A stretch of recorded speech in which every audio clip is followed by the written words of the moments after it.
Nah, ini yang ketiga, poin yang terakhir, yaitu tentang keturunan Nahor. Nah, pada kesempatan kali ini, mungkin ini lebih banyak knowledge ya tentang keturunan Nahor ini. Sesudah itu Abraham mendapat kabar juga Milka telah melahirkan anak-anak lelaki bagi Nahor, saudaramu, Us anak sulung dan Bus adiknya, dan Kemuel ayah Aram. Lalu juga Keset Heso, Pildas, Yitlaf, dan Betuel. Dan Betuel memperanakkan Ribka. Kedelapan orang inilah dilahirkan Milka bagi Nahor, saudara Abraham itu. Dan gundik Nahor yang namanya Reuma melahirkan anak juga, yakni Tebah, Gaham, Tahas, dan Maakah. Nah, di sini dijelaskan bahwa Us ini itu yang menghuni Ausitis di gurun pasir Arab, tempat tinggal Ayub. Itu pada Ayub 1 ayat 1. Itu tertulis tanah Us. Dan Bus ini yang darinya muncul Elihu orang Bus. Itu Ayub 32 ayat 2. Dan penjelasan juga oleh Santo Hieronymus. Nah, maka dari itu ada yang menyatakan bahwa kira-kira Ayub ini hidupnya di zaman yang tidak jauh dari Abraham. Itu pertama oleh karena umurnya, yang kedua karena ada kesamaan nama-nama ini. Jadi diperkirakan Ayub itu hidup di zaman yang tidak jauh dari Abraham. Entah sebelum atau zaman yang sama atau mungkin sesudah. Tapi rentangnya nggak jauh dari zaman Abraham. Lalu orang Suria disebut juga orang Kemuel, ke sebelah barat Efrat, atau bapa dari orang Kapadokia. Itu menurut Kalmet. Nah, dalam Jerome Babel Commentary ini dijelaskan lebih banyak lagi. Us, Bus, dan Hazo terletak di batas gurun Syrio-Arabian, katanya. Kemuel pada daftar ini tidak diketahui, begitu pula Pildas, Yitlaf, dan Gaham. Nah, ini bahkan penafsir kitab suci pun juga jujur mengatakan, kalau tidak diketahui ya tidak diketahui oleh dia. Aram dan Keset atau Kasdim dalam 11 ayat 28 adalah orang-orang Semitik yang berhubungan dengan orang Ibrani. Lalu Betuel adalah nama pribadi atau nama orang gitu ya dalam bangsa Aram. Tebah, Tahas, dan Maakah adalah nama-nama tempat di wilayah Lebanon. Nah, gitu ya. Lalu kita lihat lagi, ada hal menarik apa lagi dari keturunan Nahor ini? Ya, kita lihat patut diperhatikan bahwa Yakub akan seperti Nahor, memiliki 8 anak dari istrinya dan 4 anak dari gundiknya. Nah, ini sama seperti Nahor. 8 anak dari Milka yang adalah istrinya dan 4 anak Tebah, Gaham, Tahas, Maakah yang dari gundiknya. Itu ternyata Yakub mengalami hal yang sama. Jadi sejarah berulang. Nah, lalu puncaknya apa? Sebenarnya maksud dari keturunan Nahor ditulis di sini maksudnya apa? Ini untuk menjelaskan pernikahan Ishak dengan Ribka, cucu perempuan Nahor dan Milka. Nah, ini sebenarnya maksud dari kenapa keturunan Nahor ini ditulis di sini. Untuk menjelaskan istrinya Ishak itu siapa. Bukan orang antah berantah, bukan orang nggak jelas, tapi ini jelas ini cucunya Nahor.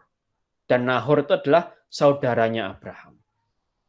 Maka dari itu daftar keturunan Nahor disebutkan untuk mempersiapkan cerita pernikahan Ishak yang adalah anak Abraham. Ya, Ishak menikah dengan Ribka. Ribka ini cucu Nahor. Nahor yang adalah saudara Abraham. Nah, paling saya cuma 3 poin ini saja. Jadi yang pertama, Allah mencoba Abraham. Ini maksudnya adalah Allah menguji Abraham untuk memurnikan imannya. Dan hal itu membuat Abraham serupa dengan Allah. Bahkan kita juga dapat serupa lagi dengan Allah melalui doa. Lalu yang kedua, tanah Moria dan pengorbanan Ishak. Seperti Bapak Abraham yang mengorbankan anaknya yang tunggal yaitu Ishak di Gunung Moria, demikianlah Allah Bapa mengorbankan anaknya yang tunggal Yesus Kristus di Golgota atau di Kalvari.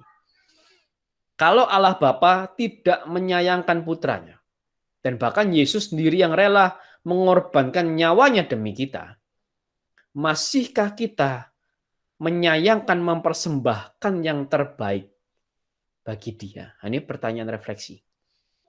Lalu yang ketiga tentang keturunan Nahor. Bahwa daftar keturunan Nahor disebutkan untuk mempersiapkan cerita pernikahan Ishak yang adalah anak Abraham dengan Ribka yang adalah cucu Nahor, saudara Abraham. Nah, paling cuma 3 poin ini saja. Kira-kira masih ada waktu ya, sekitar mungkin 10 menit. Nah, ini mungkin 1-2 orang ya. Ada yang mau memberikan tambahan, ada yang mau memberikan sharing lagi atau ada kesaksian atau mungkin ada pertanyaan yang masih belum terjawab. Monggo silakan. Masih ada 10 menit lagi, sekitar 1-2 orang. Monggo silakan.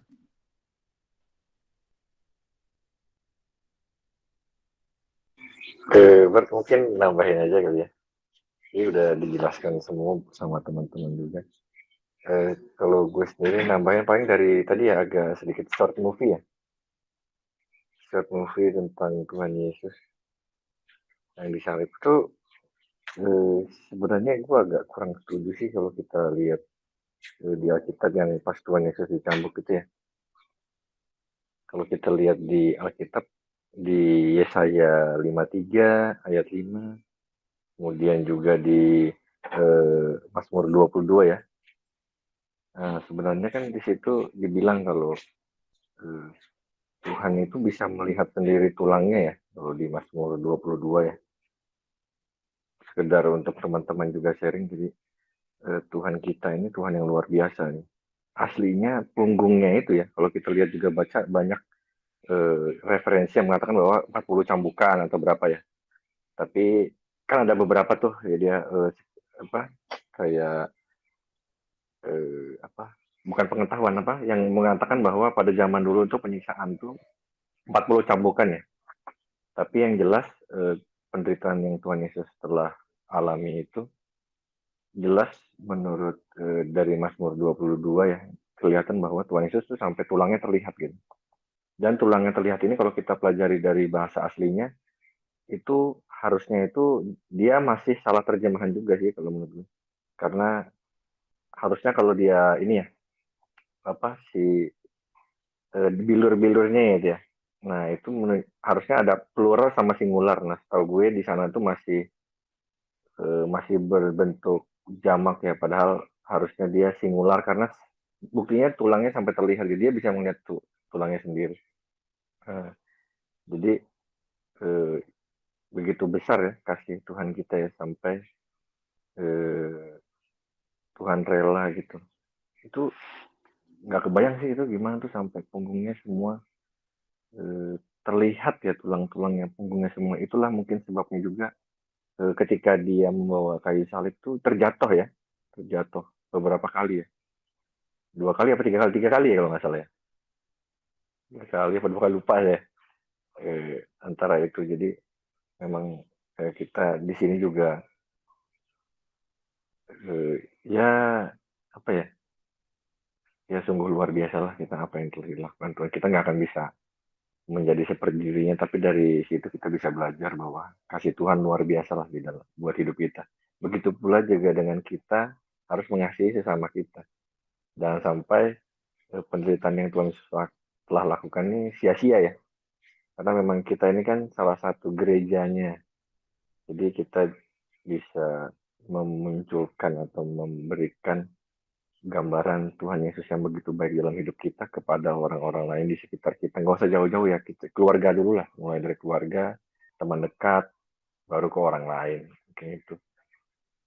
Sama itu ya kalau di gua, kalau di gua ya di Yesaya 53 dibilang kan by his stripe we are healed ya. Jadi dengan bilur-bilurnya ada kesembuhan ya. Nah, kalau buat gue sendiri ya itulah roti dan anggur ya seperti yang Melkisedek bawakan kepada Abraham, roti dan anggur. Buat gue sendiri anggur melambangkan penebusan dosa, kemudian juga roti ini melambangkan salah satu alatnya untuk kesembuhan kita. Kalau menurut gue pribadi. Kalau berdasarkan Yesaya 53 ayat 5 ini. Itu aja sih, membuat sharing aja. Terima kasih Abraham.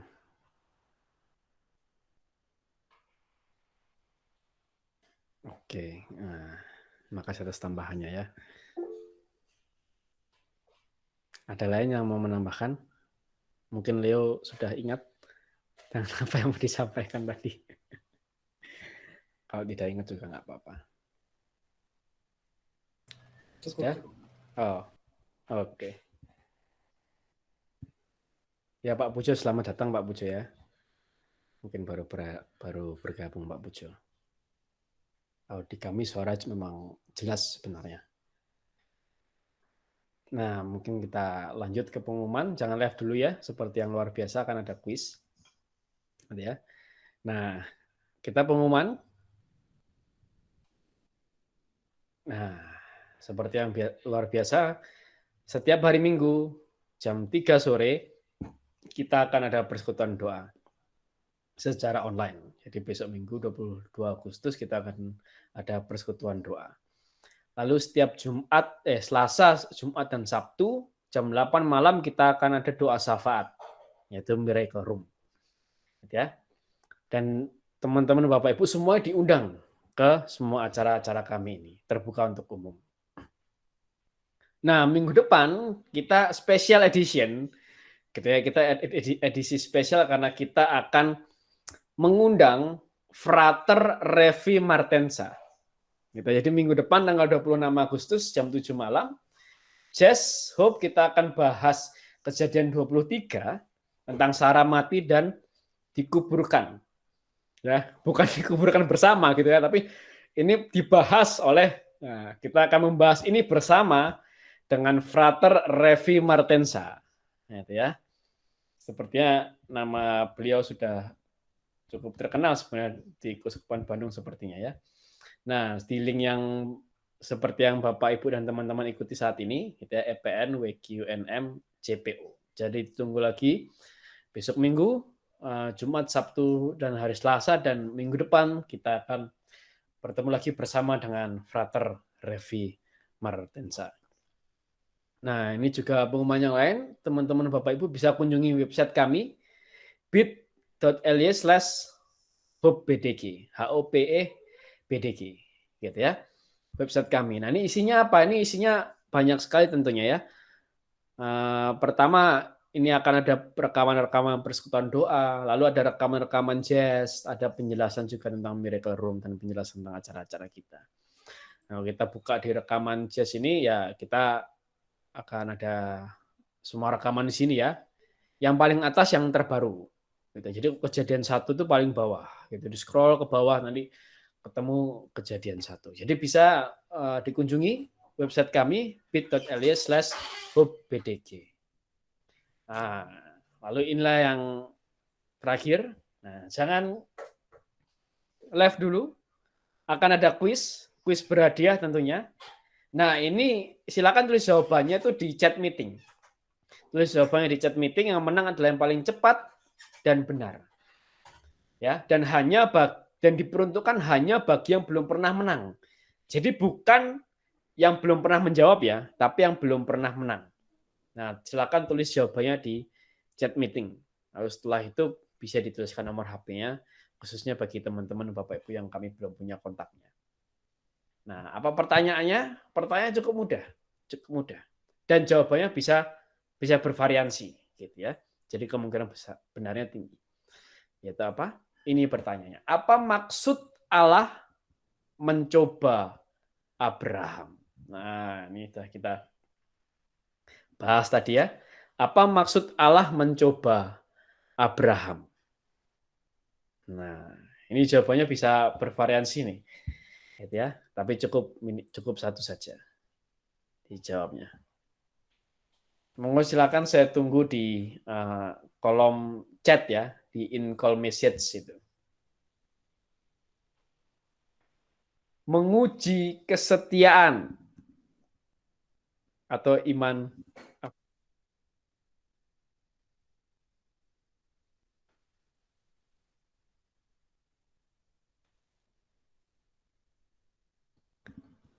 Allah menguji Abraham untuk menguji kemurnian imannya. Wah, luar biasa. Monggo silakan lanjut lagi. Ya, apakah kalau komputer sudah ya, komputer sudah pernah menang ya. Jadi pada pertemuan kali ini tidak dianggap mengikuti kuis gitu ya. Ada lagi yang mau mencoba menjawab? Ini ada Maria Rini Magdalena ya. Ada lagi? Saya tunggu sampai hitungan 10 ya.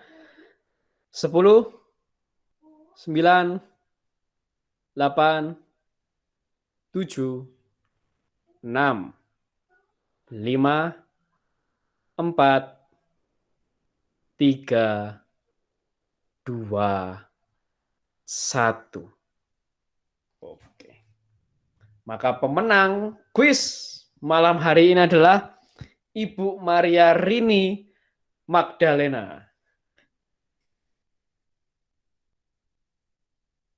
Oke, nanti Ibu Maria akan dikontak ya oleh kami. Ya, selamat kepada Ibu Maria. Yang itu jawabannya sudah benar. Allah menguji Abraham untuk menguji kemurnian imannya. Nah, nanti Ibu Maria Magdalena akan dikontak ya, dikontak oleh Yusni ya, dikontak oleh Yusni. Nah, selamat kepada Ibu Rini Magdalena. Nah, terima kasih kepada teman-teman dan Bapak Ibu yang sudah bergabung. Mari kita tutup pertemuan kali ini dengan doa yang luar biasa, yaitu doa penyembuhan batin dalam tidur. Mari kita buka dengan tanda kemenangan dalam nama Bapa dan Putra dan Roh Kudus. Amin. Tuhan Yesus, melalui kuasa Roh Kudus, hadirlah pada masa laluku, sementara aku tidur. Sembuhkanlah segala luka dalam batinku yang pernah kualami. Luka karena kurang kasih sayang dari orang tua dan sesama. Luka karena pengkhianatan. Luka karena penolakan. Luka karena pelecehan. Luka karena penghinaan. Biarlah dengan darah-Mu Kau jadikan aku utuh kembali. Semua hubungan persaudaraan yang sudah rusak dengan keluargaku maupun dengan saudaraku, sembuhkanlah ya Tuhan. Dari segala ketakutan, kecemasan, kegelisahan, keputusasaan, sembuhkanlah aku. Hadirlah Engkau ya Tuhan, supaya aku bisa mengampuni diriku sendiri, mengampuni sesamaku, mengampuni situasi yang menyakitkan. Bantulah aku ya Tuhan, supaya aku dapat mengambil akar pahit yang ada dalam hidupku, dan isilah hatiku dengan kasih-Mu dalam tidurku malam ini. Terima kasih Tuhan, dan berkatilah aku. Amin. Bapa kami yang ada di surga, dimuliakanlah nama-Mu, datanglah kerajaan-Mu, jadilah kehendak-Mu, di atas bumi seperti dalam surga. Berilah kami rezeki pada hari ini, dan ampunilah kesalahan kami seperti kami mengampuni yang bersalah kepada kami. Dan janganlah masukkan kami ke dalam pencobaan, tetapi bebaskanlah kami dari yang jahat. Amin. Salam Maria, penuh rahmat Tuhan sertamu, terpujilah engkau di antara wanita, dan terpujilah buah tubuhmu Yesus. Santa Maria, Bunda Allah, doakanlah kami yang berdosa ini, sekarang dan waktu kami mati. Amin. Salam Maria, penuh rahmat Tuhan sertamu, terpujilah engkau di antara wanita, dan terpujilah buah tubuhmu Yesus. Santa Maria Bunda Allah, doakanlah kami yang berdosa ini, sekarang dan waktu kami mati. Amin. Salam Maria, penuh rahmat Tuhan sertamu, terpujilah engkau di antara wanita, dan terpujilah buah tubuhmu Yesus. Santa Maria Bunda Allah, doakanlah kami yang berdosa ini, sekarang dan waktu kami mati. Amin. Kemudian kepada Bapa dan Putra dan Roh Kudus, seperti pada permulaan, sekarang selalu, dan sepanjang segala abad. Amin. Dalam nama Bapa dan Putra dan Roh Kudus. Amin.